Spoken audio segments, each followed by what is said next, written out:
एक छोटे से शहर में एक परिवार रहता था। एक बेटा, उसकी पत्नी, उनका 4 साल का प्यारा बेटा और उसके साथ रहते थे उसके बुजुर्ग पिता। दादाजी अपने पोते से बेहद प्यार करते थे।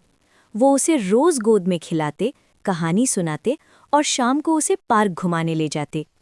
लेकिन जैसे ही बेटा ऑफिस चला जाता, घर का माहौल बदल जाता। बहू हर छोटी बात पर दादाजी का अपमान करती और दुख की बात ये थी कि बेटा भी अपनी पत्नी का ही साथ देता था। हर शाम दादाजी अकेले पार्क जाते। वहाँ एक बड़े आम के पेड़ के नीचे एक पत्थर पर बैठते और अपनी स्वर्गवासी पत्नी को याद करके रोते। एक दिन दादाजी नहीं आए। पेड़ बेचैन हो गया। अगले दिन जब दादाजी आए तो अचानक एक आवाज़ आई, आप कल क्यों नहीं आए? दादाजी चौंक गए। ये आवाज़ कहाँ से आई? पेड़ बोला, मैं हूँ, आपका दोस्त, ये आम का पेड़। दादाजी रो पड़े और पेड़ से लिपट गए। पेड़ बोला, आपने पूरी जिंदगी सम्मान से जी है, अब अपना स्वाभिमान मत खोइए। मैं आपको रोज 10 किलो आम दूंगा, आप उन्हें बेचकर अपनी नई जिंदगी शुरू कीजिए। दादाजी की आंखों में चमक आ गई। अगले दिन दादाजी एक बैग लेकर आए। पेड़ ने मीठे आम गिराए। दादाजी उन्हें बाजार ले गए और 1 घंटे में सारे आम बिक गए। अब उनके पास भी पैसे आने लगे थे। एक दिन दादाजी ने बेटे बहू से कहा, मैं अब ये घर छोड़ रहा हूँ। मैंने अपना छोटा सा घर ले लिया है, अब मैं शांति से जीना चाहता हूँ।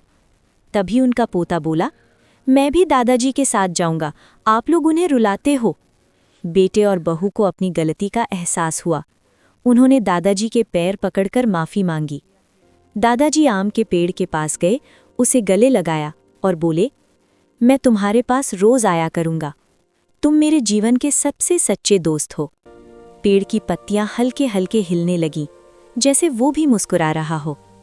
जिनको उनके अपने नहीं समझ पाए, उन्हें एक पेड़ ने जीना सिखा दिया। अब दादाजी के चेहरे पर वही पुरानी मुस्कान लौट आई थी, जैसे उन्हें फिर से जीने की वजह मिल गई हो। उनकी आंखों में अब आंसू नहीं, बल्कि सुकून और अपनापन झलकता था। एक दिन दादाजी चुपचाप उस आम के पेड़ के पास गए, वही पेड़ जिसने उनके सबसे कठिन समय में उनका साथ दिया था। उन्होंने प्यार से पेड़ के तने को छुआ और फिर अपने हाथों से उसे पानी दिया। धीरे से बोले, तुमने मुझे फिर से जीना सिखाया।